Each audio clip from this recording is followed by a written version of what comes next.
Hi, and welcome to the Power Hungry Podcast. I'm Robert Bryce. On this podcast, we talk about energy, power, innovation, and politics. And today we're going to have a big dose of politics, and in particular, the politics of the U.S. military. My friend, I'm proud to introduce, is Chuck Spinney. He is a longtime observer of the Pentagon, former Pentagon worker. He is the author of The Defense Death Spiral and numerous other works criticizing the Pentagon and its acquisitions process. Chuck Spinney, welcome to the Power Hungry Podcast. Oh, thank you very much. I'm glad to be here. So, Chuck, we've known each other for some time, but I've warned you that I'm going to have you introduce yourself. So if you don't mind, please imagine you've arrived somewhere, you don't know anyone, you have about 45 seconds, and they say, well, who are you? So who are you? I basically worked in the Pentagon almost my entire career. I joined the Air Force in 1967 after graduating from engineering school, worked in a laboratory for about 3 to 4 years, and then got assigned to the Pentagon.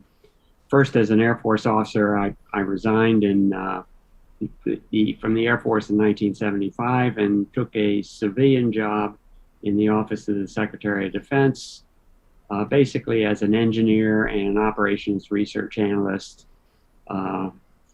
doing special studies. And I took that job in 1977. And I stayed there until I retired in 2003. Right. Good. Well, thank you. Well, I'm going to add just a little bit to that because we're going to talk about Afghanistan today and about the U.S. withdrawal from Afghanistan. But you were also, just to fill out your resume here, you gave a quick rundown, but you were on the cover of Time magazine on March 7th, 1983, after you exposed the myriad problems with the DoD's budget and acquisition processes.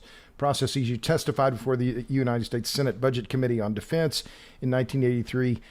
You were born on Wright-Patterson Air Force Base in 1945. Your dad was a colonel. He served in the Air Force, 33 years in the Pentagon. It's fair to say, I think, that your life's pretty well been defined by the military. Is that fair?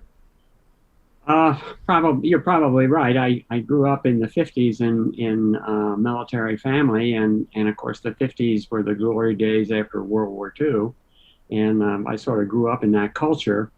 And also it was if you go back then, it was a heyday of the scientific culture in the United States, the space race and all that stuff. And I had an education in science and engineering, and I sort of grew up, reading the lore of World War II, which was, of course, quite distorted and from an American perspective to young people in the 1950s. Sure. So we talked, the reason I'm having you on the podcast is we talked a week or so ago, and we talked about Afghanistan, and given your, now 50 some odd years or more of history in the military and active duty then at the Pentagon, you said that, I'll ask this question directly. Afghanistan has been called the graveyard of empires. Is this withdrawal of the U.S. from Afghanistan, is this the end of the American empire? And if so, what replaces it?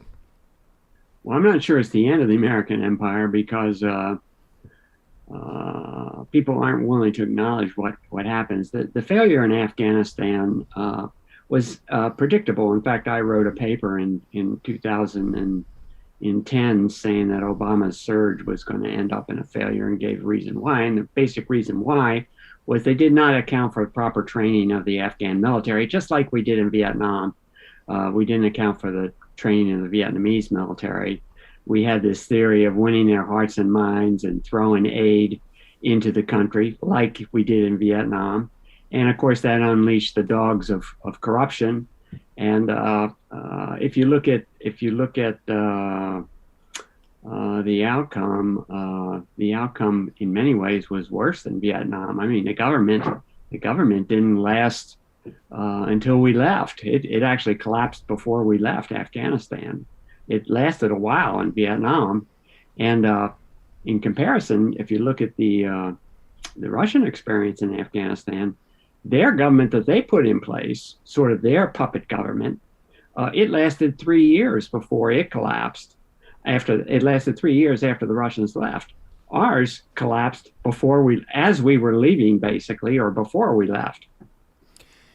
So is this more ignominious? Is this worse than the withdrawal from Afghanistan? Is this what does this say about the American military? And how does it compare? You mentioned Vietnam. How does it compare to Vietnam then? I think in many ways it's worse. The Vietnamese War was a much larger war. We had a much greater operational intensity in Vietnam. It just in terms of troops deployed, troop days in combat, airplane sorties flown, bombs dropped, you name it, everything. Vietnam was far, far larger than Afghanistan, although Afghanistan ended up costing more than Vietnam, which is an interesting thing in itself and gets to one of the root causes of the military reform movement in the 1970s, which was that the cost of weapons was just increasing faster than budgets, and it was not sustainable. And that was one reason why we lost in Vietnam, and it was an indirect reason, was that we had become too wedded to the weapons technology and had sort of, I guess, the military art was essentially sacrificed on the altar of high-tech weapons. And that, of course, just got rewarded after Vietnam, particularly during the Reagan spending spree in the 1980s and thereafter. And if you look at today's budget, it's being rewarded once again. And the outcome is the same. We've basically been defeated by our standards, what would be called a very, very primitive force. And I'm not implying they were primitive as fighters. They weren't. They knew what they were doing. But from our standards, from what we say wins wars, they were extremely primitive. And we've had our second defeat now, our second overt defeat. In fact, if you go back and look at our adventures, they haven't been our other adventures, they weren't that successful either. Well, let me hit on that because we've known each other for I don't know, 10 or 15 years, I think, and this has been a consistent theme of yours in the military reform movement. I guess that would Right. maybe the other way we were talking before we started recording about how you'd be identified, and I would say one of the key players in the military reform movement that came through the Pentagon in the 70s and 80s and I think has pretty well been extinguished now. Is there any military reform movement in active inside the Pentagon or in the branches of the U.S. military now? No, I don't think so. If there is, it's certainly not organized to the extent that we were organized in the 1970s and 80s. I think there are a lot of reasons for that. In the end, when there was real momentum for productive change starting in the early 70s, there were a lot of mid-level officers who came out of Vietnam, particularly in the Marine Corps, and there were some in the Army as well. Not so many in the Navy or Air Force. That basically said, "Hey, we didn't do very well. We got to learn how to do things better." And rather than blaming it on the American people as the brass were trying to do, losing public support and whatnot, and that we won every battle, but that therefore we didn't lose the war even though we lost the war. These guys said we didn't do what we came there to do, and we need to learn how to do things better. And out of that emerged the military reform movement. And it wasn't a premeditated organizational thing. It just sort of came together along what we would, in retrospect, identify as three vectors. Basically, the people vector, the ideas vector, and the technology economic vector. And there were problems in each one of those vectors. The soldiers and Marines who were sort of spearheading the changes in tactics and doctrine, they initially were at the forefront of the effort because they were talking about how we actually go about doing our job. And if you think about it, people are the most important thing because people are the ones who fight the wars. The second thing, and I want to talk about John Boyd later, but yeah. that was one of his points that he kept hammering over and over and over again. People first, ideas second, and technology and hardware third. And that sort of emerged out of this effort.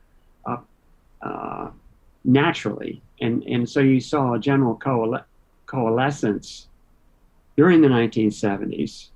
And we acquired quite a following in the press and over on Capitol Hill. In fact, there was a military reform caucus formed in the Senate with Senate and House members in Congress that had at one point over 150 members from the far left to the far right. I mean, Dick Cheney, Representative Dick Cheney at that time, right, congressman, a very conservative congressman, was a member of the caucus. Newt Gingrich, an even more conservative politician, was a member, as was Barbara Boxer.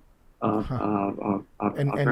Charles Grassley from Iowa. Well, and Grassley from Iowa, who's very conservative, but Barbara Boxer, who was an extreme liberal from California, right, from San Francisco, I believe, she was a member. Then, and there were Gary Hart was a member.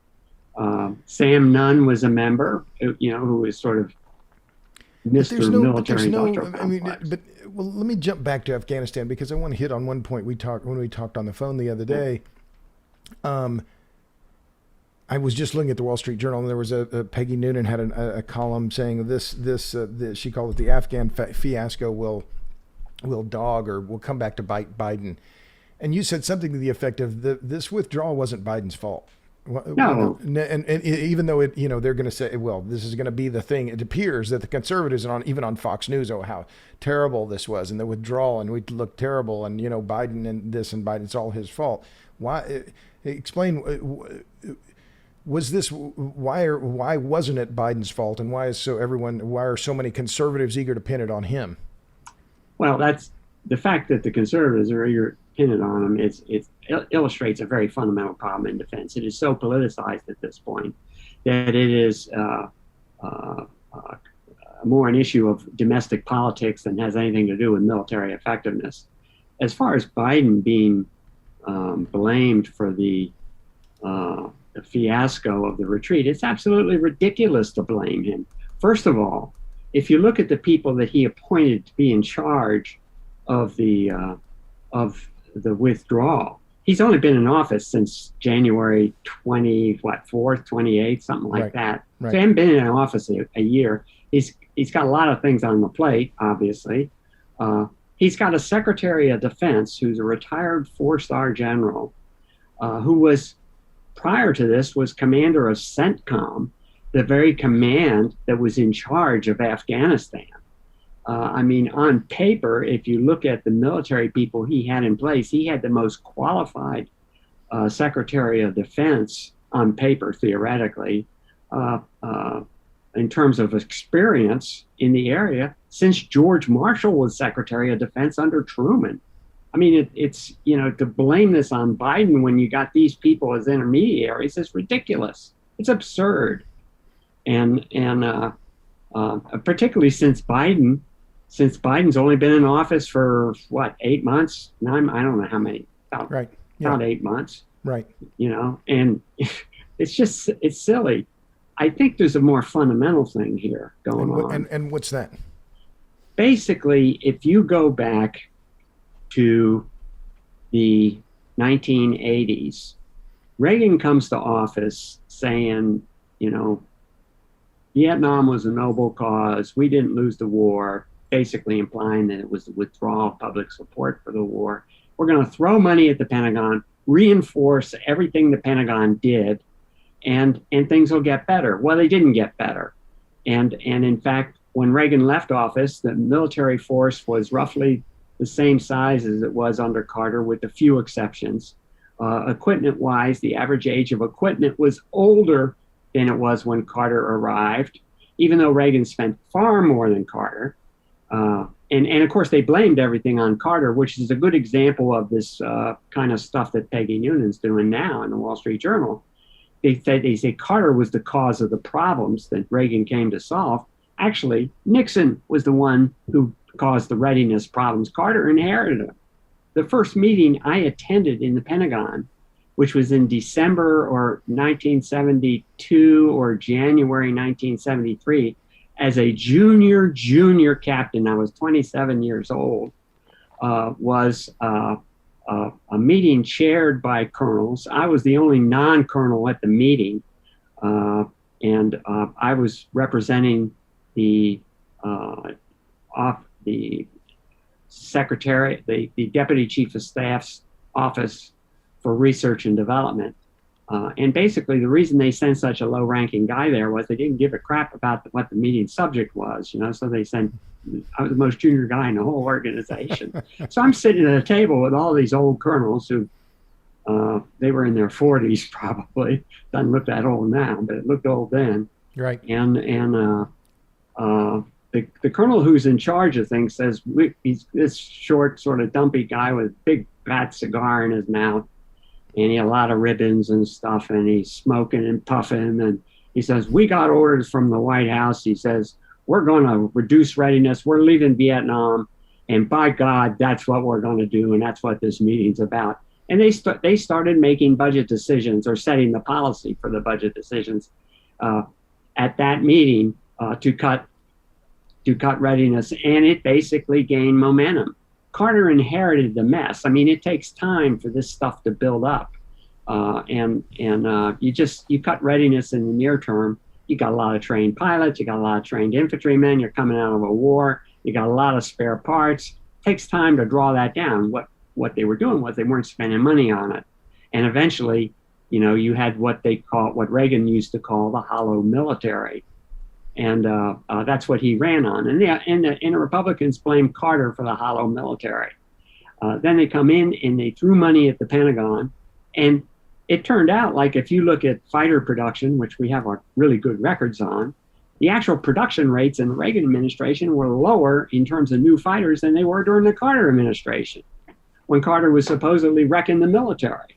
And that's because... So if I can interrupt let me finish my point. Yeah, sure. Yeah, of course. And that's because basically what the contractors were doing is they were basically jacking up their costs, and the Pentagon was paying for it.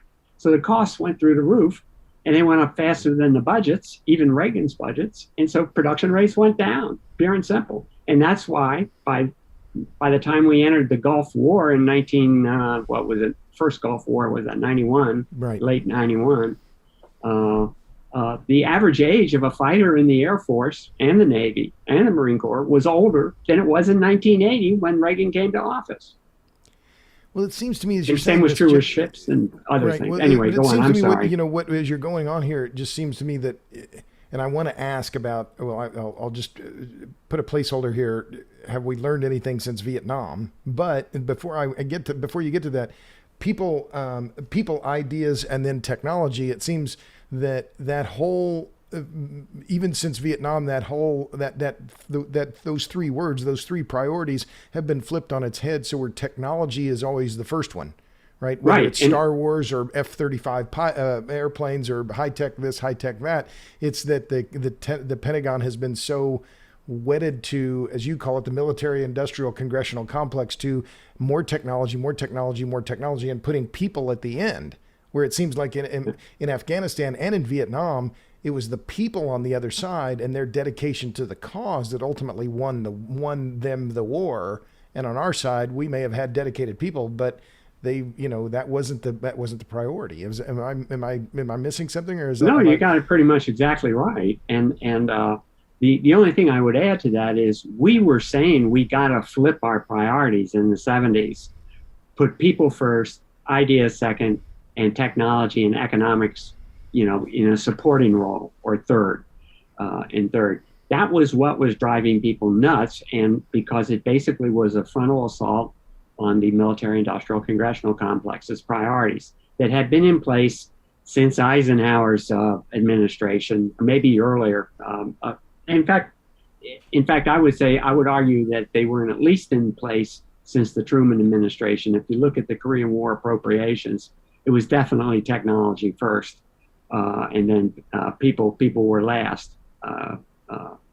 The soldiers in Korea were not getting the new stuff that was bought with the huge Korean War appropriations. It was basically to build nuclear weapons and strategic air command and whatnot. So it really started then, continued through the 50s. Eisenhower wrung his hands at it in the in his farewell address, where he coined the term military-industrial complex. By the way, I had a very close friend His name was Lars Eric Nelson. He used to write for the New York Daily News of all places, but he was a very intellectual guy. And he was researching in the archives in the 1990s.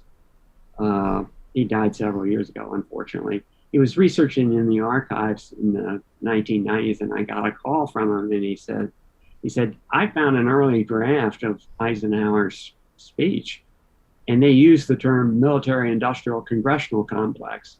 For some reason, it got taken out of the final speech. Independently, Susan Eisenhower, Eisenhower's granddaughter, made a statement to Winslow Wheeler that effectively confirmed that. Unfortunately, I don't know where Lars found the thing, and I've never Right. been able to see it in paper. But he was very excited when he called me. Right. Well, so back to that question, which I put to you before, because it seems to me the Afghanistan withdrawal really is a watershed moment for the United States, the U.S. military, kind of America's image of itself, right? About who we are. Yeah. But I guess that's my comment. But now that we're out of Afghanistan, did the U.S. military learn anything from Vietnam? Oh, I would argue no. In fact, they reinforced the lessons they should have unlearned. And that was our main argument in the 70s and the 80s, was that we're not reforming ourselves. This was a failure of military thinking, of military operations. It wasn't a failure of the troops in terms of bravery or anything like that. They fought well, but they weren't well led, and they didn't have good doctrines, good operational doctrines. The only military service that actually tried in a very fundamental way to change the way they did business was the Marine Corps. They did change their doctrine in the late 1980s to what was called maneuver warfare, which is not the world's greatest term, but they did change it, and they changed it in the right way. But it turned out, if you look at what happened there, the commandant of the Marine Corps at that time was a guy named Al Gray.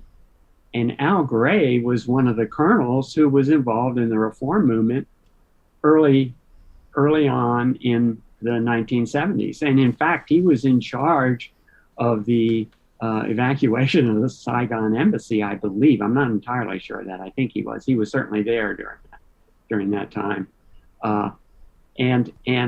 So he instituted these changes in the Marine Corps. His successor basically tried to undo them and go back to business as usual.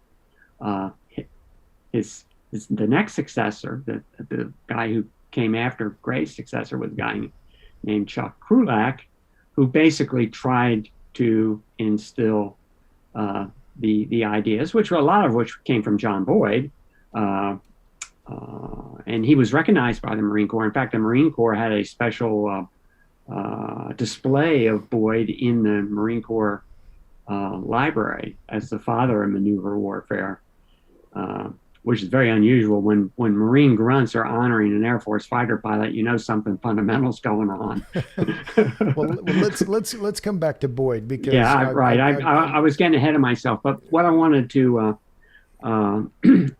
emphasize here was if certainly the Afghanistan, or more generally the war on terror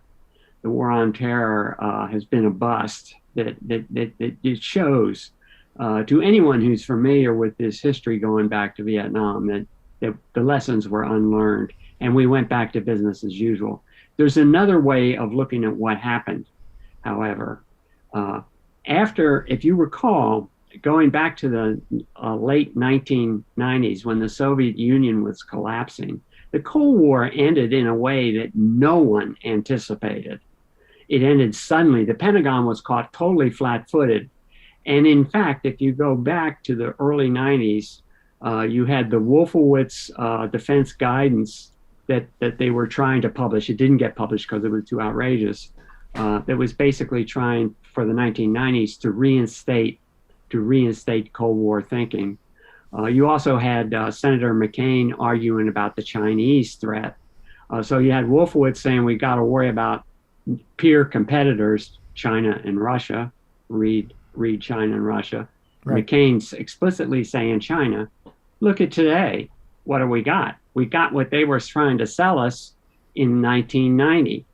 And if you look at what took place after the Cold War ended, you had the U.S. The U.S. got Russia to agree to the unification of Germany within the NATO framework, where the East German part of Germany would be part of NATO, would be part of the Germany's NATO forces. Right.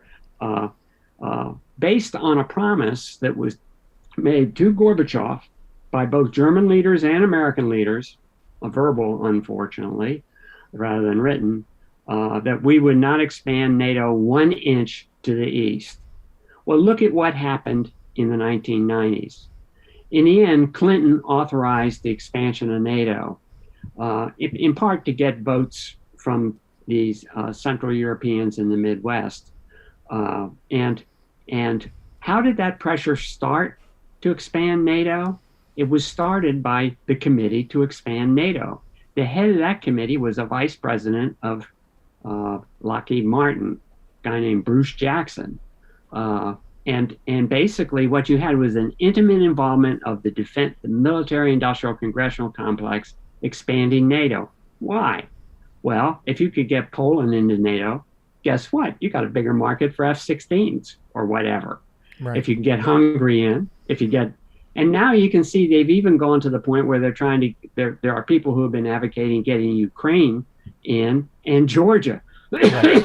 Well, the idea of Georgia, which is on the eastern shore of the Black Sea, being part of a North Atlantic treaty organization is totally bizarre. It's a caucus, you could argue that Georgia may not even be a European state, that it's more Central Asian. Right. That's debatable, obviously, but these are all things that then the U.S. pushed for. You were saying the military-industrial congressional complex pushed for that then threatened Russia. To keep business as usual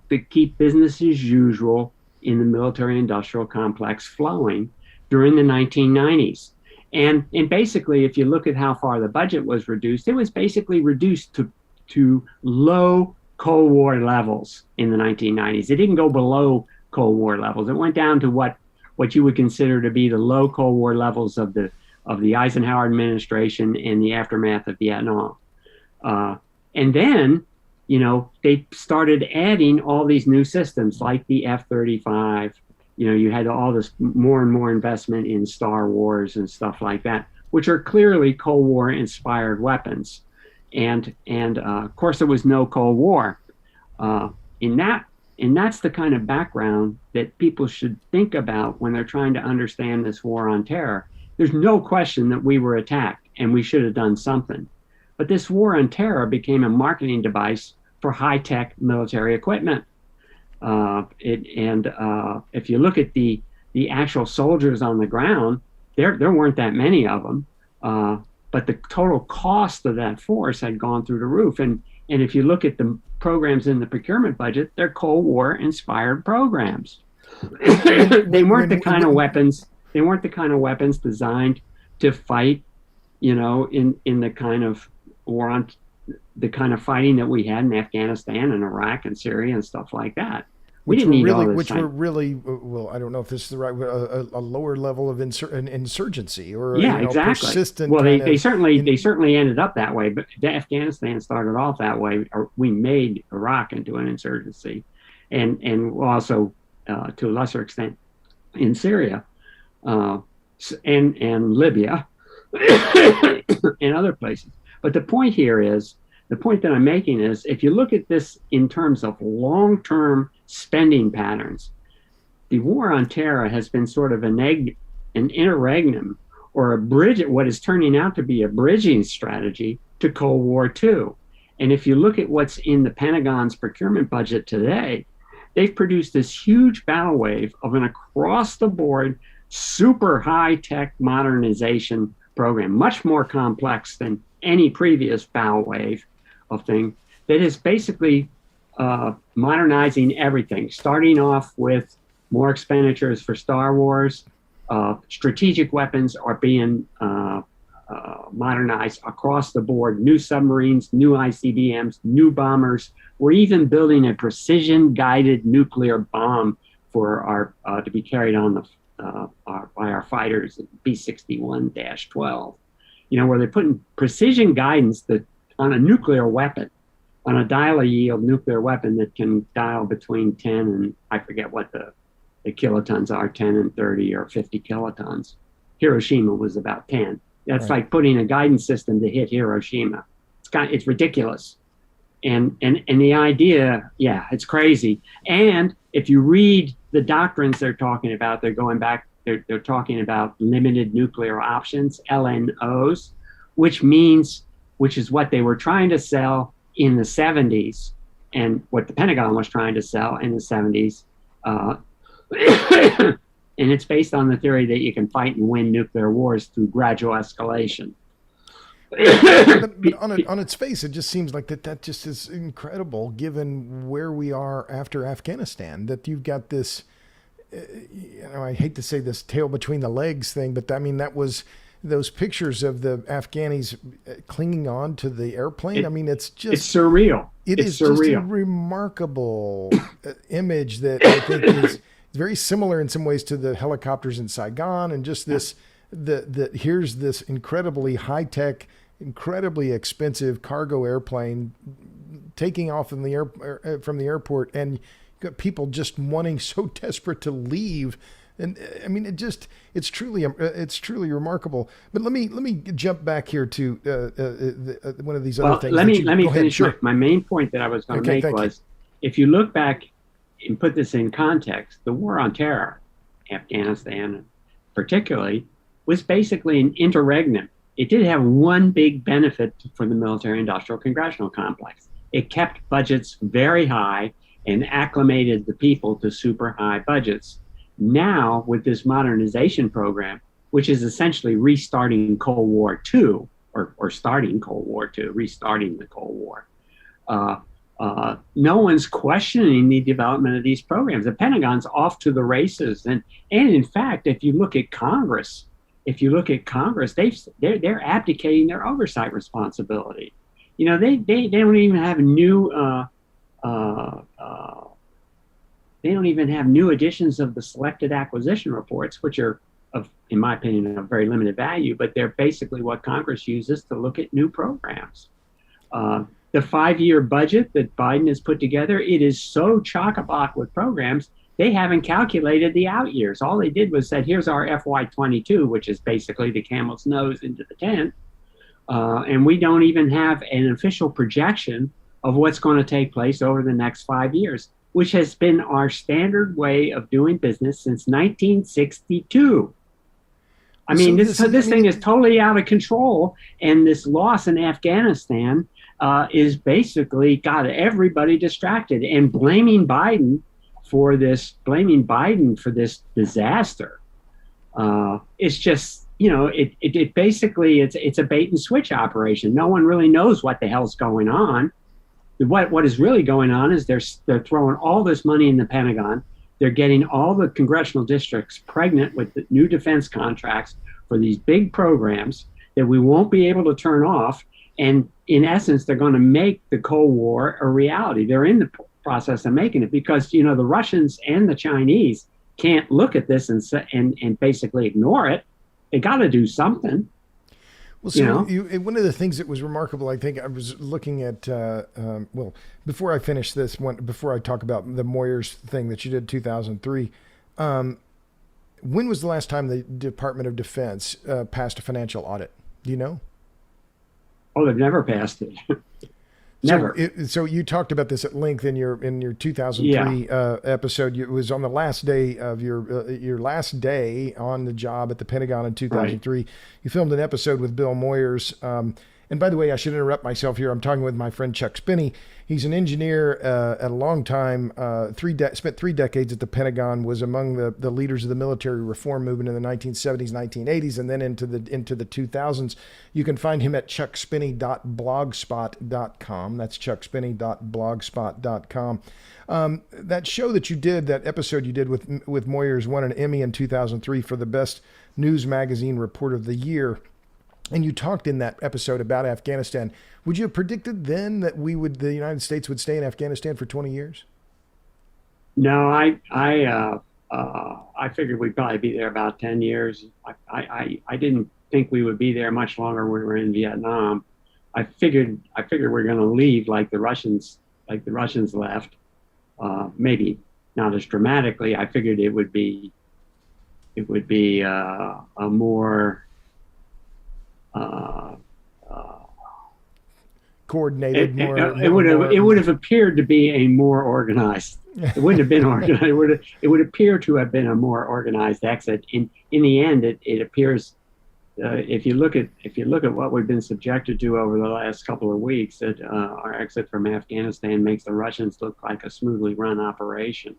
The Russian exit. Well, let me jump back to the financial audit here, because you were talking about accountability here, and this is one of the things that a point that you made in the Moyers interview about that this is a moral issue, that in fact the accountability in the government, one of the most fundamental, and you brought it back to the constitutional issue, that now we have, maybe I don't want to put words in your mouth, but there's the biggest element of discretionary spending in the U.S. in the U.S. government's budget is the DoD. And it's not accountable because they don't have to pass financial audits. There's no one that's really doing proper oversight, including Congress. Is that a fair assessment of what you've been saying now for, well, close to 40 years? Forever, yeah. You basically hit the nail on the head. The basic problem is in 1990 Congress passed a law, the president signed it, called the Chief Financial Officers Act, and essentially what they wanted to do was to increase the accountability of government across the board by requiring every department in the federal government to pass a what they call a financial audit every year, an annual audit. Now this audit is very different than an audit of a company in a private sector. It's what I call checks and balances audit, more than a detailed audit that has certain fiduciary implications and stuff like that. It's in theory, it's a far simpler audit. And essentially under the Constitution, a government agency cannot spend money unless it has been appropriated by Congress and signed into law by the president. The whole Iran-Contra scandal was about the executive department spending money that was not appropriated, and that could have very well been an impeachable offense for Reagan. But what they wanted was they basically wanted a way of enforcing the two clauses in the Constitution, the appropriations clause and the accountability clause. And basically what those clauses say, the appropriations clause says the federal government cannot spend money unless it's been legally appropriated by Congress. And the accountability clause is a more vague, it's a vaguer thing that says the federal government will submit a report accounting for its expenditures from time to time, something like that. Those aren't direct quotes from the Constitution, right. But that's the gist of what it says. And the Chief Financial Officers Act, which has had a few amendments since then, but it's basically the same, basically says you got to give us a report on your ability to prove to us track the money, track the money, and that gets you into transactions. Now, government transactions are complicated; they can go through several steps before they actually leave the door, and so a budget of say $400 billion, like the Pentagon might have, could have several $1 trillion worth of transaction entries in its books, right, for a single year. Basically, they've never been able to audit those transactions, and some of the reasons are perfectly understandable. For example, a lot of the accounting systems in the different organizations of the Pentagon have been built up independently, like an Army financial audit, financial system for buying tanks, for example, is built up independently of other systems. So you've got this huge conglomeration of systems that essentially is They're parts. They're parts of a total system, but they're not interchangeable parts, and you can't figure out. You just can't. You can't reconcile them with each other, and that's the basic reason is they can't track transactions. That's the basic reason for the problem. And what's interesting to me is, correct me if I'm wrong, and I didn't check my numbers before we started recording, but the budget for the military in the U.S. in 2003, when you talk to Moyers, is about $400 billion. We're roughly double that now, aren't we? We're at the budget before Congress is over 700. I think it's like seven. I'm not sure exactly what it is. It's between 700 and 740. It also depends on what you count. Right. Because Energy Department has some defense-related expenditures for like nuclear warheads. Sure. But it's definitely between 700 and 800. What's the self-licking ice cream cone? Oh, self-licking ice cream cone is an ice cream cone that takes care of itself. It's constantly adding stuff. It's like we're constantly adding money to our thing that we then spend. It's like a self-licking. It's like a party with a never-ending bowl of ice cream cone. Bowl of ice cream, it just keeps getting refilled. Right, but you've used that term to describe the Pentagon. And I didn't invent the term. Okay. Other people have used it. I first learned about it from an Air Force officer who was joking about the Air Force's self-licking ice cream cone.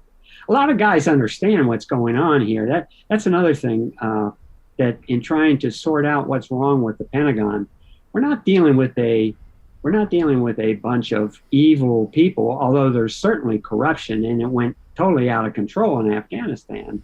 We're dealing with the vast majority of people are well-intended, patriotic Americans.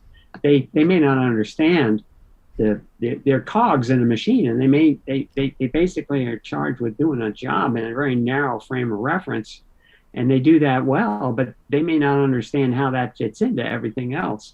And you can end up with what when you have all the obstacles and impediments to getting your job done that just occur in any kind of big bureaucracy, you can end up having what some people refer to, you've heard the term probably in relation to climate science, noble cause corruption. They basically say, well, we're going to cut a few corners because what we're doing has to be done and it's right and it's moral. And in essence, I've had people justify lying to Congress, which is a felony, carries time in the slammer in addition to a fine. But I've heard people justify lying to Congress. And I guess the fundamental thing, and this brings us back to the Constitution, is the fundamental thing that you have to come to grips with in trying to sort out each individual's role in this thing, and each individual has to learn to come to grips with this, is that basically we've only taken one oath of allegiance when we join the federal government. We don't take allegiance to the Republican Party or Democratic Party. We don't take allegiance to the president. We don't take allegiance to your bureaucratic boss. You take an oath to support and defend the Constitution, without exception, an unreserved voluntary oath, without exception. And basically that oath says, the most important part of the Constitution is keeping the government, which is a Republican government. Remember, we don't have a democracy. We have a republic. And a republic has representatives of the people running things. They have to be held accountable to the people. Without accountability, you have no republic. And that's what the Constitution is supposed to ensure. And if you go through the Federalist Papers, you see this over and over again. It's not like it's an obscure principle. It's the basic foundation on which they tried to design things. Now, you could argue that the Constitution's a product of the 18th century Enlightenment, and maybe it's time for a big change. But if I interrupt you, your point is just fundamentally about accountability and moral obligation. You see, when you take that oath, you're taking a moral obligation. And that's where this noble cause corruption comes in conflict with it. Noble cause corruption makes you think you're taking a noble action by doing something that's fundamentally wrong. Let me follow up on for example, lying to Congress or deceiving Congress, right, or getting Congress, or accepting, making life easier for a contractor, right, whatever. Well, let me ask about the corruption part of this, because that's the part that, I mean, we talked about it again on the phone the other day, and we've talked around it, but is that the one reason? Well, I mean, there are many reasons. Failure has many causes, right? But Yeah. if there's one factor in Afghanistan that caused this effort to fail, was it corruption? Oh, I think so. If you read Joe Sopko's recent lessons learned report, he makes it pretty clear that the And corruption. I'm sorry, I don't know who Joe Sopko is. Who's let that? me explain. I'm sorry. Joe Sopko is the SOPKO? Yeah, SOPKO, and he's the Special Inspector General for Afghanistan. It's a special job that was set up. I'm not sure exactly when. It was early in the Afghan War, and it's an IG that is specifically oriented toward Afghanistan. Its acronym is SIGAR, SIGAR. Right. And every quarter they issue reports. And he just issued a big lessons learned report that came out actually before the debacle at Kandahar. the airport at the airport. It was Kabul, at the Kabul airport. And you know, it basically is right there. I mean, he corruption is the name of the game, and one of the reasons we're having this huge problem is that there were more contractors, U.S. contractors in Afghanistan. They may not have, they were employing U.S. nationals and foreign nationals, but there were more contractors in Afghanistan than there were military. And a lot of these people are obviously afraid for their lives, even if they were Afghanis who were on contract, because they're going to be viewed as traitors by the Taliban and maybe other Afghanis as well. And that was what led to all this pressure or was one of the contributors to all this pressure to get the hell out of there. But the amount of money that was going under the table to these contractors and the amount of corruption has been documented in agonizing detail by Sopko's organization. He has done a great job. He's one of the few IGs in the federal government who has done a really, really fantastic job. And he should be getting. He's the kind of guy that should get the Medal of Freedom. He won't, but he's the kind of guy that should get one, because he has done a remarkable job. I've never in my association with these things going back to the beginning of my career in 1967. I've never seen anything like this guy's operation. Nothing. I mean, he has really done a wonderful job of exposing this, and of course, it's gotten a lot of people pissed off. Sure. Let me shift gears a little bit, because well, let me ask you one other thing, since I'm just thinking, it just popped in my head. As I thought about Afghanistan, I've got two young boys, one's, in their 20s, and I think, well, would I want them to go to Afghanistan? Well, no. Why? What's my strategic interest there? But you also talked about the fact that the way the military has evolved since Vietnam to an all-volunteer force has fundamentally changed how then the U.S. powers that be can use the military, and with less retribution or less fear of backlash from the voters. Is that one of the other key issues here about the detachment, the separation of the military itself from the broader perspective of the American public? Is that how do you touch on that issue? That's a major factor. I regard the all-volunteer force. If you look at how the government, I talked earlier about how we were trying to reform the Pentagon from within, or the military within, the entire Department of Defense, from military to procurement to all that, from within. But you also have to look at how the institution itself adapted to the outcome of Vietnam. And one of the big adaptations was the shift to the all-volunteer force. Now, if you recall, you go back to Vietnam, one of the biggest problems in Vietnam were the body bags of the draftees. And we had a draft that was fundamentally unequal, where poor people and minorities were bearing the brunt of the burden in terms of blood being spilt, and rich kids were getting draft deferments and cushy jobs when they had to go in the military. So you had a very corrupt system. They had bone spurs, or yeah. I mean, you had or a guy like George Bush II. He ends up with a job in the National Guard. Now he's a year younger than I am, and which means he would have graduated from college somewhere around 1968. And I can tell you, getting a job in the National Guard in 1968 was next to impossible, because they were clamping down. The pressure was building for a more equitable job. He obviously got a cushy job. They sent him to flight school. He didn't even do his training, and he was flying F-102 interceptors with no chance of being deployed, because they sent a few F-102s over there. But anyway, that was the state of play. Now, what they did, because of the outrage that built up among the public, in part because of the body bags and the inequities of the draft, and obviously you got Westmoreland constantly promising right at the end of the tunnel while he's asking for more bodies to kill, more American bodies, to fill the body bags. Right. People just got outraged, and they began to realize the government had been lying to them. And so one of the things that was done was the military decided, well, we're never going to go to war unless we have the nation mobilized against us. And so they moved a lot of combat support units into the reserves.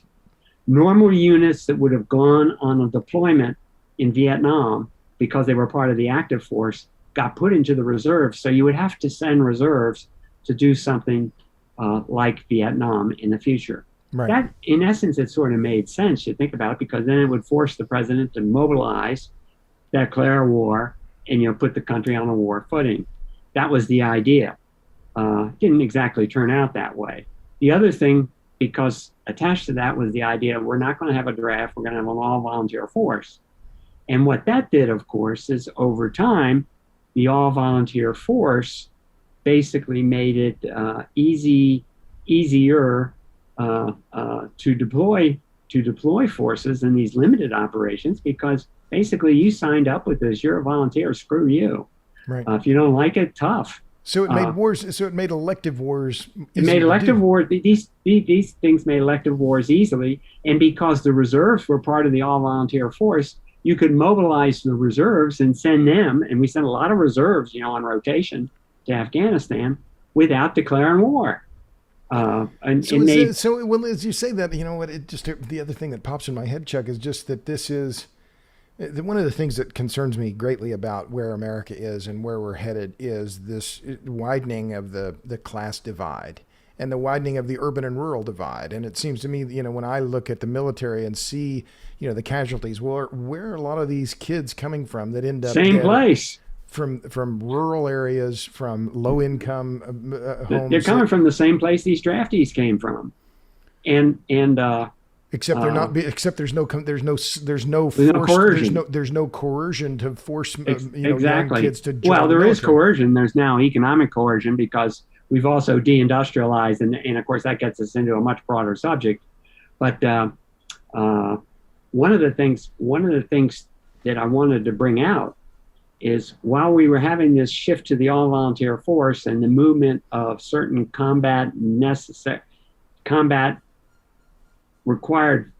combat functions to the reserves, we also remember that meeting I told you about earlier in the talk, where we trashed readiness. Right. Basically, what happened in the early 70s, in order to buy off the contractors to go along with the budget reductions, Nixon launched what was called the Nixon Doctrine, which basically said we're going to sell frontline equipment overseas, like F-14s to the Shah of Iran, which was new, that we didn't do that prior to that.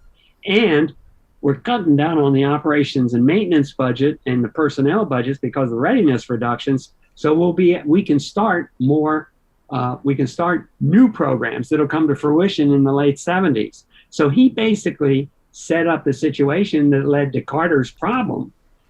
We had this huge bow wave of modernization, built into the program, procurement programs that, remember, had contract money salted all over the country because these contractors have subcontractors in as many congressional districts as they can put them in. That's called political engineering. It's a very deliberate process. Sure. And so they created this.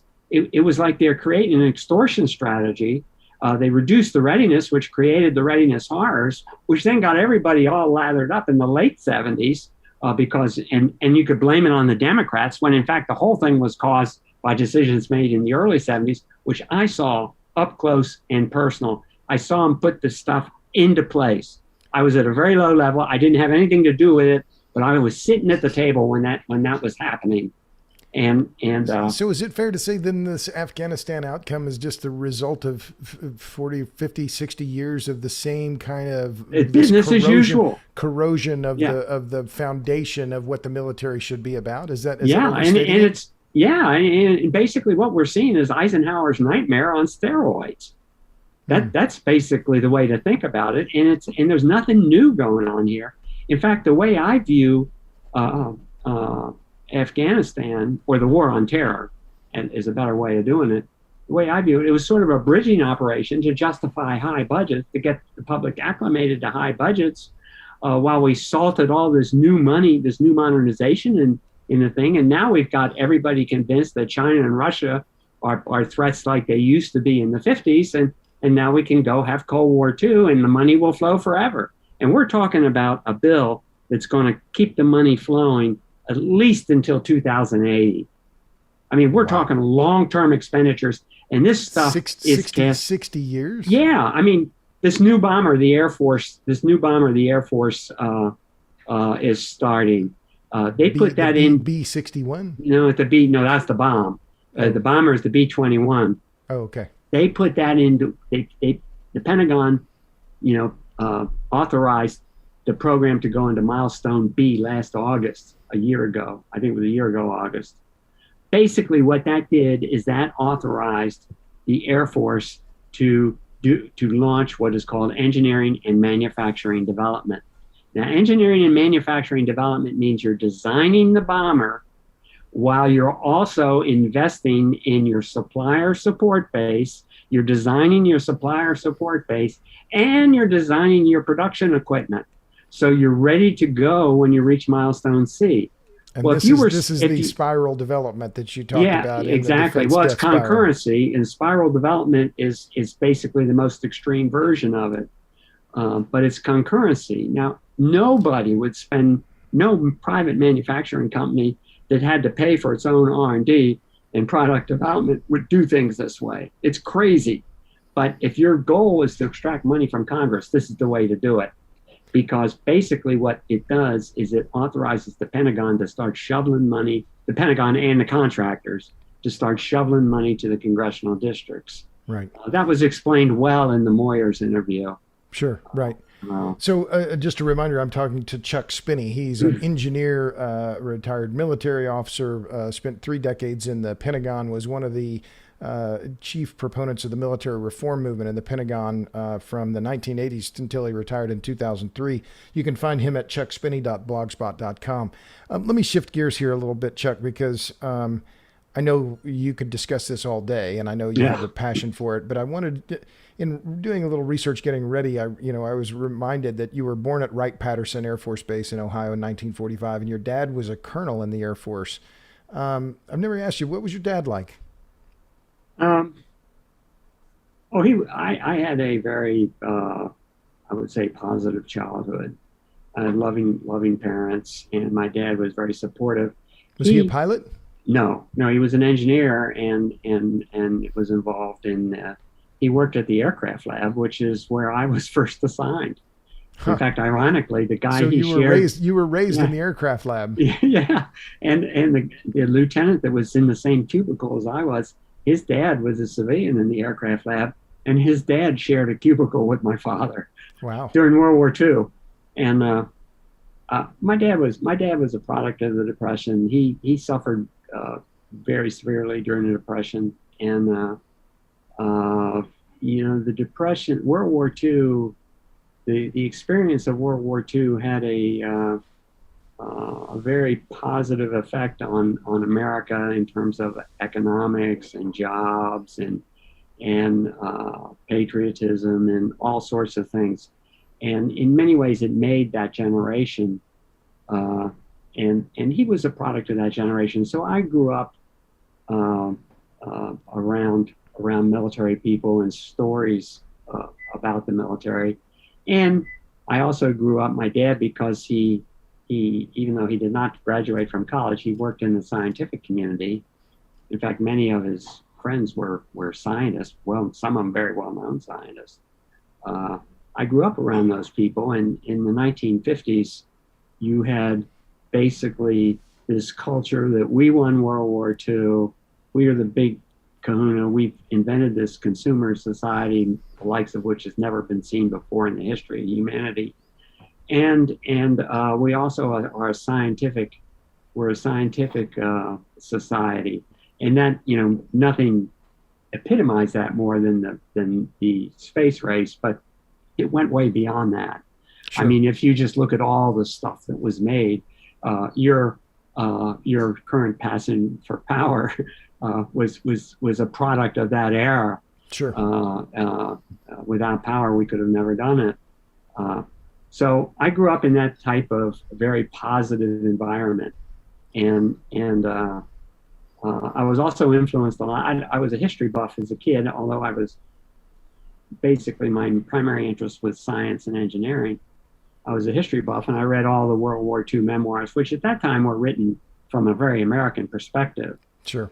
Some of the early German memoirs were coming out in the late 50s, but by and large, you know, we're the big kahuna. We beat the Germans. We beat the Japanese. Right. And, you know, we saved the West and blah, blah, blah, blah, blah. Right.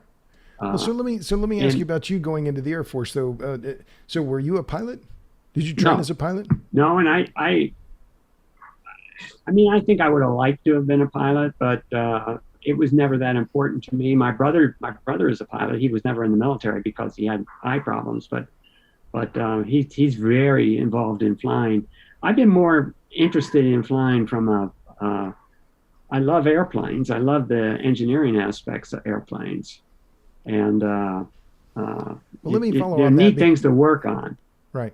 So let me ask you about that, because you and I have talked many times about airplanes and different kinds of airplanes, and I love airplanes, love aircraft, love helicopters. I've never done this on this podcast, but let me give you the lightning round here and give you just the names of some airplanes, and you just give me the quickest thing that comes to your mind, 2, 3, 4 words as we go along. You ready? Yeah, okay. Okay. B1. B1, turkey. B2. Bigger turkey. F-22. Turkey cubed. The F-22 is a classic case. The F-22 is a very interesting example because it was a step backward, a huge step backward. We haven't talked about the influence of Boyd and the energy maneuverability. At a cost of what, $1 billion a piece or something like that? I forget how much they cost. They were really expensive. We ended up buying slightly under 200 of them. The original plan was to buy 800 or 900. But if you look at the F-15 development in the 70s and the F-16 development in the 70s, they were two really good fighters. The Air Force, the F-15 basically was saved by Colonel Boyd with his energy maneuverability theory. And it turned out to be okay, but Boyd was my very good friend, and he always thought of the F-15 as a transitionary fighter to a really superior plane, of which the F-16 prototype was. The F-22 went backward. Yeah, I'll come to the F-16. So F-35. Oh, a bigger turkey. How big? How many? What's our turkey? I mean, the F-35. In my experience, from the time I've been in the Pentagon, and first got involved in this, which goes back to working on the FX, which became the F-15 in the Flight Dynamics Lab, and as a lieutenant, and the AX, which became the A-10. I think the F-35 is the worst development disaster I have seen ever. That's my personal view. I mean, even worse than Star Wars. Oh, No, I'm talking about airplanes. Oh, okay. All right. Let me Star let Wars me is in a league by itself. Yeah, okay. So let me just finish here. We only have a few more airplanes to go through. V-22.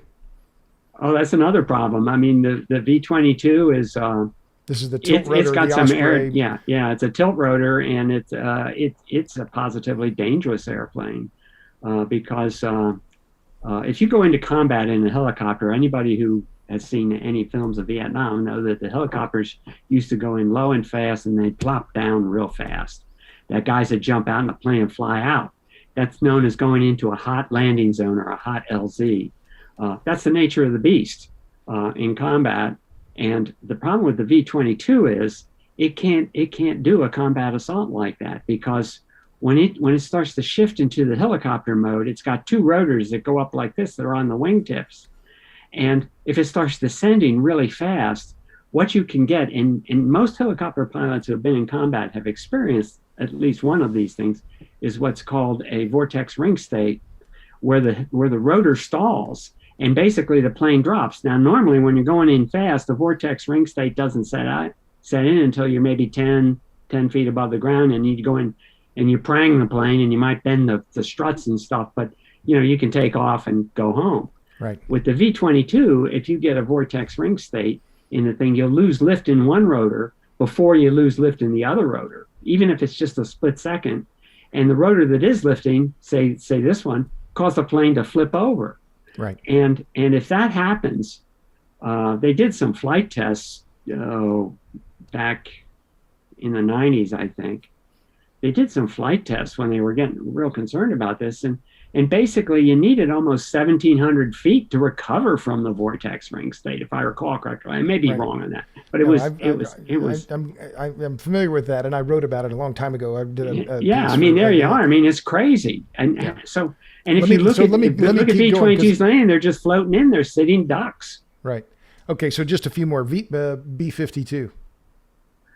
Well, it's a great bomber. I mean, bombing has its limitations. That's a complex story in itself. But the plane has certainly, of the bombers that we have, it's the most reliable. And interestingly, if you look, the B-21 is the new stealth bomber that's going to replace the B-1 and the B-2. In other words, the new bombers. Right. But the B-50 is not going to replace the B-52. So the Air Force is hedging their bets. They've learned their lessons. They're keeping the B-52. Yeah. Even though it's, 60 or 70 It'll years be old 80 now. years old right now when it's retired. Of course, it's been rebuilt so many times, the number's sort of meaningless. Right. So last one, A-10. Oh, the A-10 is a great airplane. Now I'm biased because I worked on it as a kid, and when I was at the Flight Dynamics Lab. And one of my closest friends, Pierre Sprey, he was probably more responsible for the concept and the basic ideas behind it as any person. Interestingly enough, I did not know Pierre in the early years, even though I was at a very low level, and he was looking at it from the other end of the telescope, so to speak. Right. We were basically having the same kinds of debates. We were at war with the computer modelers, and we were trying to get combat data so we could figure out what to do to make the plane survivable and stuff like that. Well, I want to come back to Sprey just 1 minute. So F-16 is the last plane. The F-16 is a mixed bag, in my opinion. But not the YF-16. The YF-16, the original prototype, may be the most maneuverable plane ever built. You'd have to do a bunch of tests to prove the point, but it was a really superb maneuvering airplane. It also had very long range, which is a fact people have forgotten because it was small, and it was more maneuverable than the F-15, and it could fly a lot further than the F-15. In other words, in a dogfight, it could run an F-15 out of gas. Huh. But the Air Force, after the prototype was built, rather than building an air-to-air fighter, maneuvering fighter, which was the original thing that plane was designed around, right? They decided they're going to use it to replace the F-4, and that meant they wanted to put a big radar in the nose. They wanted to carry all the hard points. They promised when Schlesinger cut the deal with them to buy more of them, they promised they wouldn't wire it for nuclear weapons. As soon as Schlesinger got fired by Ford, they put wiring. They began to put the wiring in for nukes. So the F-16 is a nuclear bomber, and by putting a big radar in the nose, they increased the size of the nose. They reduced the fuel fraction, which means its range went down. The nose sort of impaired its maneuverability. They added so much weight to the plane, the wing loading went up. They increased the wing a little bit, but they didn't increase it back to the levels of the YF-16, so the wing loading was higher. By and large, even though the F-16 is still a very good airplane, which just goes to show when you do something right, it's really hard to wreck it. But because they made a lot of efforts in that regard, but in the end, it's not as good as it could have been. Sure. And in fact, the inspiration for the F-16 more than any other single individual was John Boyd. And when they started adding on those bells and whistles, he basically washed his hands of the program. And so let me shift then to Boyd and Sprey, because we've been talking for more than an hour, and I told you I didn't want to take more than an hour of your time, but I know both of these, John Boyd and Pierre Sprey, were very dear friends of yours, and were among the most influential figures in the military reform movement, and were colleagues of yours.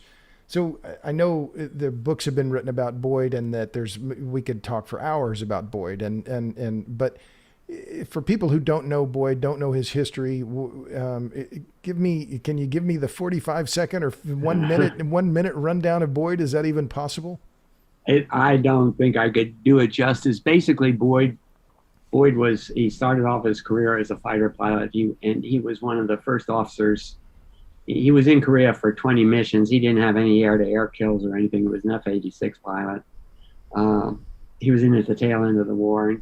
But he was one of the first fighter pilots assigned to the fighter weapons school, and he was in charge of the tactics, air-to-air tactics curriculum. He may have been a lieutenant. It was certainly that way as a captain. And he made a name for himself there. That was essentially that was the progenitor of the idea of Top Gun, which is a Navy program, but the fighter weapons school was sort of the first Top Gun. And it was in the Air Force. Well, Sprey, if I can jump in here, Sprey, who worked with Boyd as well, called him the American Clausewitz. But that's different. Now, he basically, to understand this, from there, he developed the tactics that were basically adopted by the free world and copied by the Russians. The book, he published a book as a captain. And then he was in graduate school getting a master's degree in industrial engineering from Georgia Tech. And he was in a thermodynamics class, and he came up with this idea of energy management as a way of evaluating fighter performance. And it developed, he, along with a guy named Tom Christie, developed what became known as the energy maneuverability theory. Now, this is about the time I came into the Air Force. And that literally took the aircraft design community, particularly the fighter design community, by storm. The energy maneuverability revolutionized the way we looked at fighter design and how we thought about designing fighters. His idea was originally that this can come up with better tactics, but then he realized that if he could do that, he might also be able to come up with a better design. And that's where it had its real impact. And he that's what made Boyd famous. It made him world renowned at that point. He got the Air Force's highest scientific achievement award. And it led to he basically saved the F-15 used this theory to redesign the F-15, to guide the redesign. He didn't redesign it himself, but to guide it. And that became the basis for the F-16, the YF-16, the prototype. And then he went on to create the OODA loop. Well, this is where it gets really interesting here, because Boyd had a degree in economics and a master's degree in industrial engineering, which is more of a management degree than a engineering degree. And he started thinking, and this is when I first started working for him, he's going, how come me, a dumb fighter pilot without the education credentials, come up with the energy maneuverability theory when all these PhD aerodynamicists didn't? And he spent the next 3 years trying to figure out how his mind operated. And he's reading all these books on philosophy and anthropology and economics. And evolutionary biology and physics and Taoism. I mean, you name it, he was reading it. And I was a captain working for him. He had another captain named Ray Leopold. Ray and I were good friends working for him. And we were like his alter egos. And he's constantly jumping this by with him. And that's where the idea of the OODA loop came from. It was out of his paper, which he called his learning theory, or the official title was Destruction and Creation. That's what led to the development of the OODA loop. And I was present for the birthing of that whole thing. So I saw that up close and personal. I probably understand as well as what happened within the limits of human memory as any person. That's where Pierre's statement comes from. Right. The OODA loop became the idea for the tactics. And this, now remember, we're talking about the mid-70s. This is when we had those Marines that I was mentioning earlier who were working on military reform, and a few Army officers. And basically, Boyd started putting this together. He started putting together a briefing called Patterns of Conflict, which is what Pierre was referring to when he said he was sort of an American Clausewitz. By the way, Pierre would not have used that. I think that's an apocryphal statement. Pierre despised Clausewitz. And so did Boyd, by the way. Well, Boyd didn't despise him, but he thought Clausewitz had some fundamental flaws. That's a separate issue. We won't get into it. But Boyd started doing this, and then there was a guy who was working for Senator Gary Hart named Bill Lynn, who he's a historian, very conservative, interestingly, which says a lot about Hart, who was one of the guys who was working with the Marines. Well, he heard about Boyd's stuff. He came over, saw what Boyd was doing, and then he put the Marines in touch with Boyd, and that led to the connection of Boyd and the Marines. And Boyd got deeply involved with the Marines, and to the point where when they were starting to rewrite the doctrine, Boyd was sort of a personal advisor to General Al Gray, who was the commandant, putting that new doctrine. And the Marines ended up, building this sort of memorial to him, in their library, in their research center. In the research center, they had a little display with him in his Air Force uniform. I mean, it's surreal. You go in, the Marine grunts don't like Marine fighter pilots. They hate Air Force fighter pilots. And here they worship at the altar of Boyd. Right. Well, he was clearly, and Robert Coram wrote a biography of Boyd, which I recommend. It's it doesn't show up too well. Yeah, it's remarkable. So it's a great book. And now Boyd has been dead for some time, but your dear friend Pierre Sprey just died a few weeks ago. That's right. I read the obituary of him in the Washington Post, and I regret that I wasn't able during, travel's been restricted, of course, for a while, but in the trips to Washington, I was never able to actually meet Pierre. How do you remember Pierre, who was by all accounts a polymath? He was an engine and an aircraft designer. He then, I was looking at Mapleshade, his recording company, where he's selling all kinds of recording gear and his theories on recording. He was, from all accounts, just a truly remarkable mind. And I would say, given what I know about him, a genius. Well, Boyd and Pierre were geniuses, but they were geniuses of different colors, and they worked together very closely, like a hand fits a glove. And Pierre, to give you an idea of this guy's, in terms of just raw intelligence, he got accepted to Yale when he was 14. When he got his bachelor's degree in mechanical engineering, and he got a bachelor's degree in French literature from Yale. He then went to Cornell. And graduated in 3 years or something? What was it? He graduated early. He graduated quickly and had the 2 degrees. And then he went to Cornell. And it was the son of Jewish immigrants, if I remember, that they came to the U.S. during the war. Is that right? He was Alsatian descent, and he was born in Nice. Oh, okay. Because Alsace had been taken over by the Germans in the Franco-Prussian War in the 1870s. So a lot of Alsatians moved to France or Algeria. Oh, okay. Pierre moved to southern France, and they came over to the United States either during the initial the beginning of World War II or just before the beginning. Yeah. I'm not sure exactly. Late 30s. But anyway, 40s, Pierre got his master's degree in mathematical statistics from Cornell, and he had pretty well completed his coursework for PhD, and he was a senior operations research analyst, aero engineer at Grumman at the age of something like 20 or 21. Wow. He eventually came to the Pentagon after a few years at Grumman, and he was part of the early cadre of McNamara's whiz kids in the Pentagon. Now, the organization I was in the Pentagon was the remnants of that organization. It used to be called Systems Analysis. They had a different name when I was there.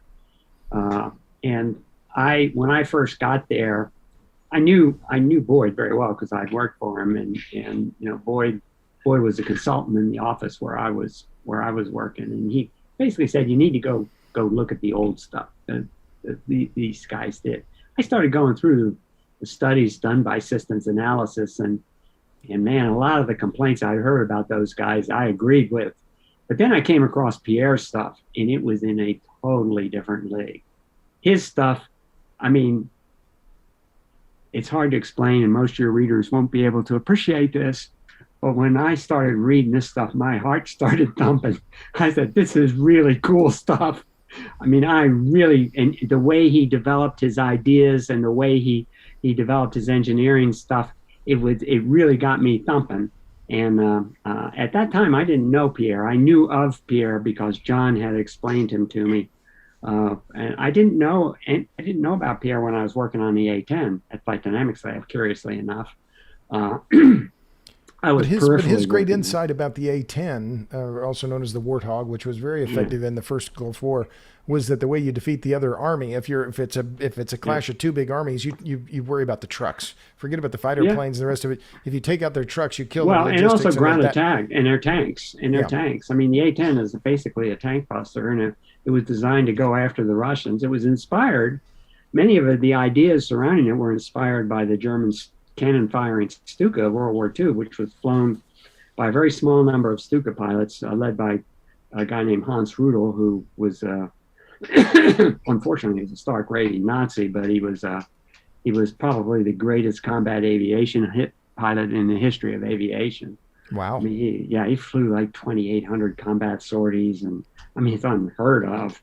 Wow. He had over 500 confirmed tank kills. He sunk a battleship. He sunk a couple cruisers, and some god awful unknown number of trucks. We actually interviewed him a few times. No kidding. In the late 70s. Yeah, Pierre would do the translation, and John and myself and Tom Christie and some other guys would be there. Wow. And they were kind of controversial because the guy was politically, he was really toxic. Right. But we were just interviewing him for his technical aviation experiences. Sure. And this was after the A-10 was designed and built. Sure. But anyway, that was the inspiration behind that. And when I was working, interestingly enough, when I was working on the A-10, very peripherally, mostly from the point of view of trying to uncover combat damage data in Vietnam and applying it to new designs, of which the A-10 was just one, I had actually read Rudel's book, Stuka Pilot, which Pierre, when he had his cadre in the Pentagon, that was mandatory reading. And so we were like, we were sort of had the same orientation, but from a distance. Boyd, I knew Boyd before Pierre. I would say I was closer to Boyd than Pierre, although I was very close to Pierre.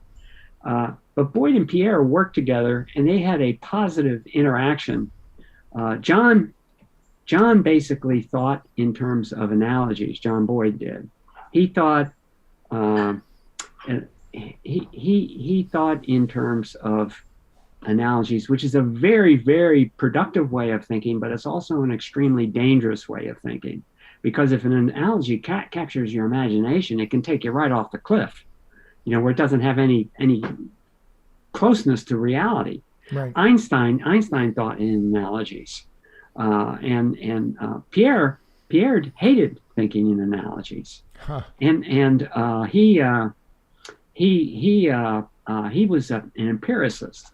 He did experimental work, and he would build up from the. He was a bottom-up empiricist. He'd do experimental work and then form an idea, and then do more experimental work and form an idea.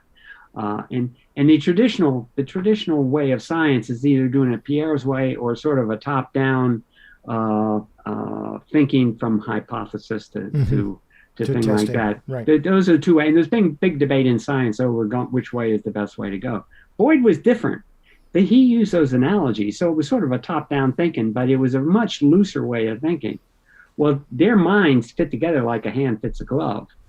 What was interesting about Pierre, I knew Pierre very well, and he, like you said, he was a polymath. He had insights of absolute genius, as did Boyd, but they arrived at him very differently. And I remember one time I was at Pierre's house, and we had been drinking, and it was late. In fact, it's the only time I ever seen Pierre on the verge of being tipsy. He was a very controlled drinker, as was John. I was a little less controlled, but Pierre's looking at me, and he goes, he says, I can't figure Boyd out. And I said, he's your best friend. You know Boyd better than anyone. He goes, I know. And he says, I really love the guy, but he thinks wrong. I said, what do you mean? He says he thinks by analogy, and thinking by analogy is a terrible way of thinking. He says it leads you down the primrose path. You get yourself in all sorts of trouble. In Washington, the politicians always are coming up with these analogies to explain things, and they're total bullshit. Well, that's the problem you have with analogies. And so Pierre is, and I remember responding to him. I said, well, Einstein thought by analogies, and he wasn't stupid.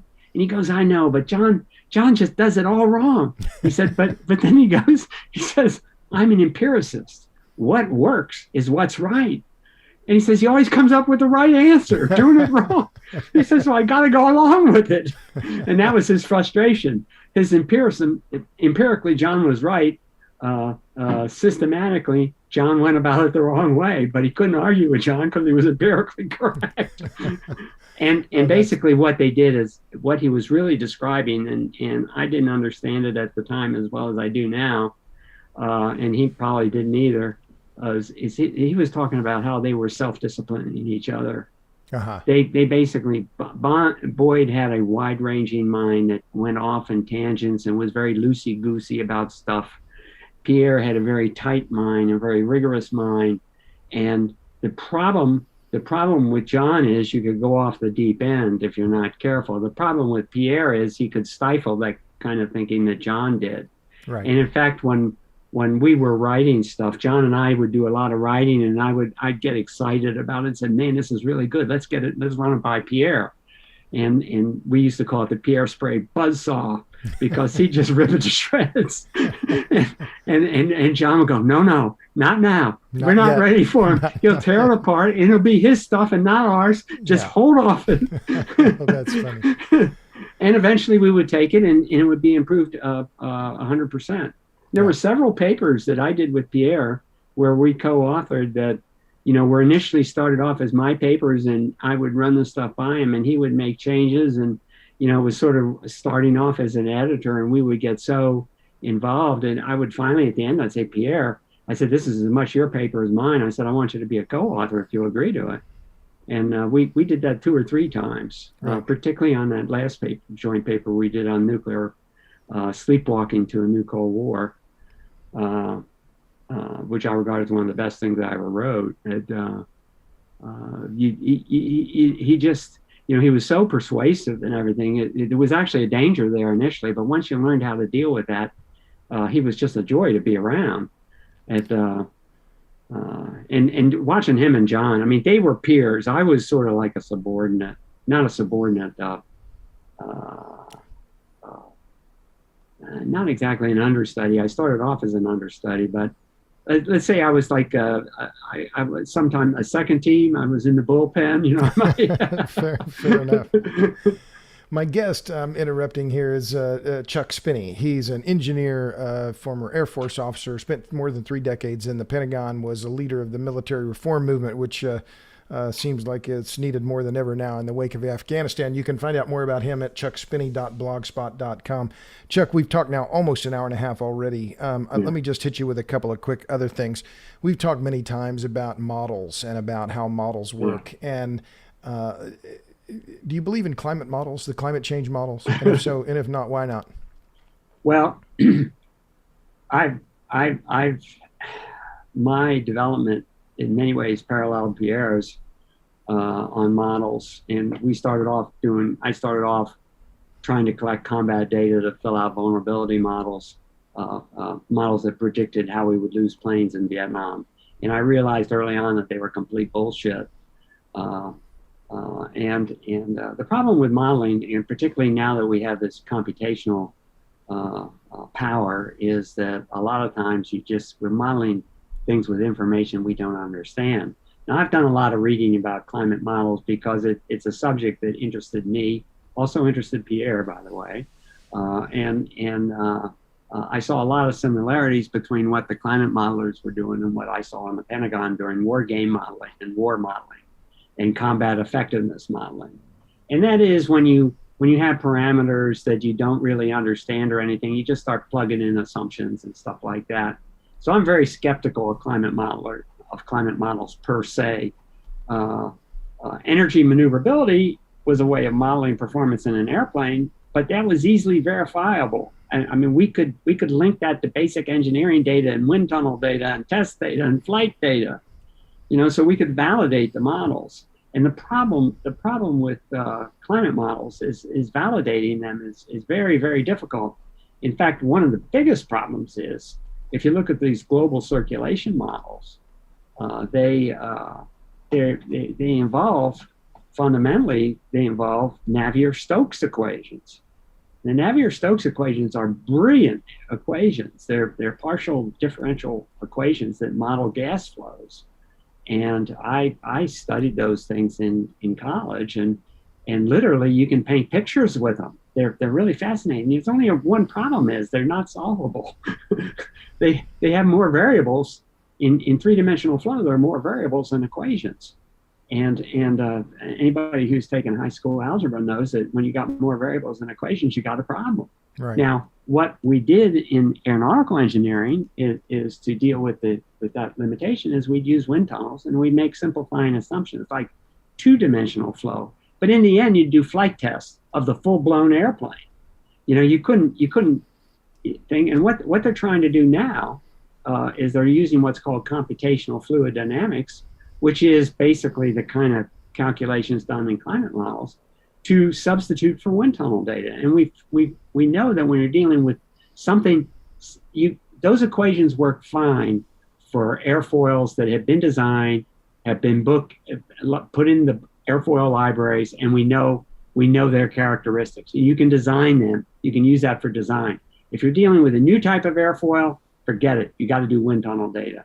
And that brings us to the climate model aspect. What we need is the equivalent of good wind tunnel data for climate models. And of course, we don't have a wind tunnel that can model the climate. There's no way, even abstractly. Because there are too many variables. It's just too many variables. And so what you find is these guys are making assumptions about the variables, or they're burying the variables, or they're using these chaos models or complexity models, nonlinear dynamics, which are basically unpredictable. And they sort of tinker with them until they come up with an answer that looks correct, whatever that is. Right. That, in my opinion, is an abortion of science. So just a couple last things, Chuck. You've looked at, you've been part of the military reform movement. You were for your entire career. Now you're retired now for close on 20 years, I guess. Mm-hmm. You've been around the world. You sailed. I remember you in the Mediterranean. You saw Syria before the Civil War. You've had a remarkable experience. And now you're in your 70s. Are you bullish on America? Oh, I'm worried. I'm definitely worried. It doesn't seem like we're doing things to fix our problems. I look at the problems in the Pentagon, and in a way they're a microcosm of America's problems, and they've gotten steadily worse. They're worse today than they were at any time I was in the Pentagon, in my opinion. The other thing is if you look at the long-term trends, the deindustrialization, the financialization of the economy, the managerialization of production, where you have people with degrees, master's, MBA type people running production companies, and they haven't been out on the factory floor, they haven't been in the design rooms. That's led to all sorts of problems. I mean, Boeing has become a case study in what happens when managerialization takes over engineering in a production engineering focused company. Boeing has horrendous problems in quality control now, in basic aerodynamics. We saw that in a 737 MAX. There may be some problems in the 787 as well. There's certainly quality control problems. Right. That's typical. So it's hard to be bullish on America when you see all this going on, and you have this grotesque inequality of wealth evolving, and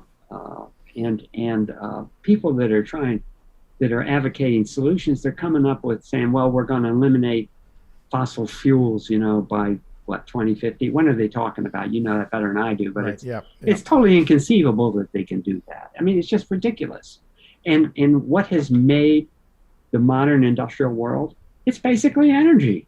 Right. It's basically energy and you know that. I mean, that's been your shtick for the last few years. And so it's very difficult. And I think defense is a case study in our failure to come to grips with problems that are understandable. We did a lot in defense that made our understanding of those problems clear. We know a hell of a lot more today than we knew in 1970. Right. About just how the evolutionary bureaucracy work, the evolutionary dynamics of the bureaucracy work, and all that. We understand that to a much greater extent today. We can fix it, but it just seems out of control. It's totally out of control, and that's because a lot of people are getting rich off of it being out of control, which brings us back to Joe Sopko.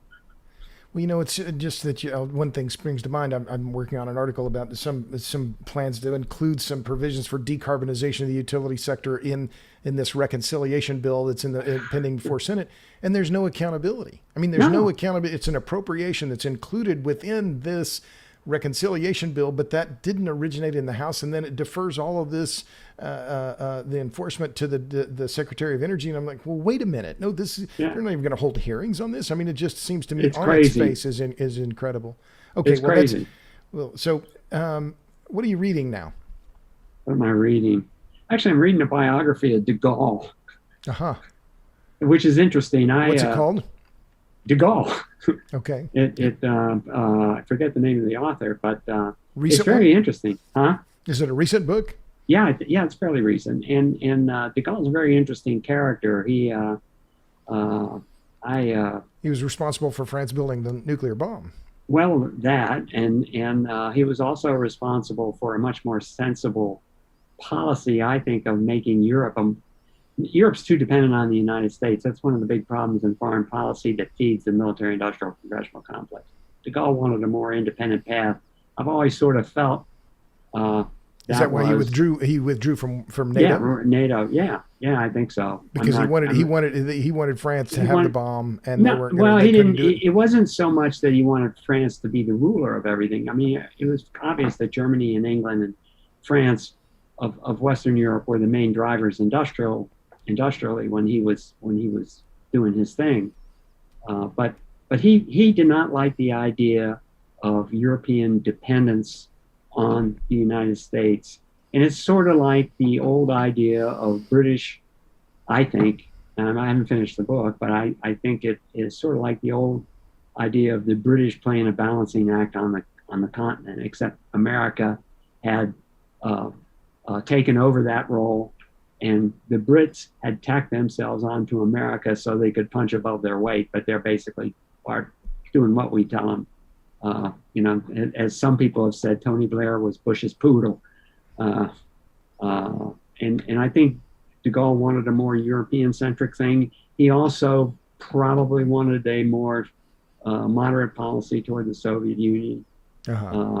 One of the interesting things, and this is another in the last 4 months of Pierre's life, Pierre Sprey's life, we had conversations that were very different than what we'd had before, and we talked a lot more about our personal lives and sort of insights into each other's personality and stuff. And Pierre was never that way, and I remember Pierre was telling me, he says, I've always been a Gaullist. And I thought, shit, so if I think I am one too. I wasn't sure. And it's just another example of how we tended to think along similar lines without having any kind of interaction. That's the first time I ever talked to him about de Gaulle. And I was reading this thing about de Gaulle, and I was saying that there's another interesting aspect to de Gaulle, and that is, de Gaulle was an exponent of armored warfare, sort of along the lines of the Blitzkrieg that the Germans adopted. And he, there was de Gaulle, there was JFC Fuller and Liddell Hart in Britain, and there was the Guderian in Germany, there was Patton in the United States, and a guy named Tukhachevsky in Russia. Well, Stalin killed Tukhachevsky. Tukhachevsky was the head of their military, and he was a brilliant armor general. He was involved in sponsoring Zhukov in I believe in the fight with the Japanese in the 1930s at a place called Khalkhin Gol, where the Russians just kicked the shit out of the Japanese, and that was one reason why Japan never declared war on Russia. They didn't want to. They had been on the receiving end of Tukhachevsky's Blitzkrieg type operations. Well, Stalin ended up killing Tukhachevsky, but what's interesting is during World War I, de Gaulle had gotten captured at Verdun in 1915, I believe, and he was in a German prisoner camp. One of his cellmates was Tukhachevsky. They came out arguing the same thing. Now, I don't know whether there's any connection. I haven't found any yet. And so Tukhachevsky was a Russian. He was a Russian. Now, de Gaulle, German prison. Yeah, Tukhachevsky was going to escape from the prison camp, and he eventually did. And de Gaulle was trying to encourage him to defect to the West because the Bolsheviks would kill him because Tukhachevsky came from a noble family. Huh. Well, Tukhachevsky made a name for himself in the Bolshevik War in 1918 to 1922, and he eventually became the number one guy in the Soviet army. And then Stalin did away. He executed him. It's a remarkable bit of coincidence. And I'm trying to see if there's anything to it. It goes beyond that, but I haven't been able to yet. Right. Probably won't be able to. So last thing, and this is my just a reminder, my guest is Chuck Spinney, my friend Chuck Spinney. He's an engineer, one of the key players in the military reform movement of the 1970s, 80s, 90s through the 2000s until 2003. You can find more about him, chuckspinney.blogspot.com. Chuck, what gives you hope? Oh. We tend to muddle through. We muddle through. I look at my grandchildren. I have hope there.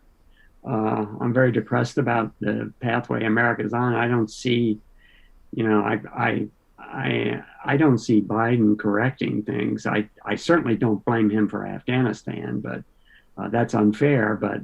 But does he represent a real change for the better, where we're coming to grips with our problems? I don't see how. It seems like he's jumping on Democratic sacred cows, just like the Republicans jump on Republican sacred cows. And I think to fix the problems in this country, which is fundamentally inequality, brought about by deindustrialization, managerialization, and financialization, and the perverse aspects of the military-industrial congressional complex on the private sector, which is something we haven't talked about. These points, by the way, were well argued by a professor at Columbia named Seymour Melman in the 1980s. Wrote a great book called Profits Without Production that people who are interested in should read. But until we come to grips with those problems, in a very fundamental way, it's hard to see how we're going to make things better. And we could end up with, we're coming up with a bifurcated state anyway. It could get much worse. It could be. It's almost like a reincarnation of feudalism that's taken place, where you have thought control going on, and this whole thing of You got people invoking science, follow the science, and yet they have no idea what science is. And you see that in all sorts of areas. You certainly see it in yours. I saw it in the Pentagon. It's elsewhere. Where people just concoct things, assemble data, cherry pick data, get it to fit, and then they call it science. And then they invoke the authority of science. It's almost like a new form of religion. Until we come to grips with those fundamental things, it's hard to see how things can get better.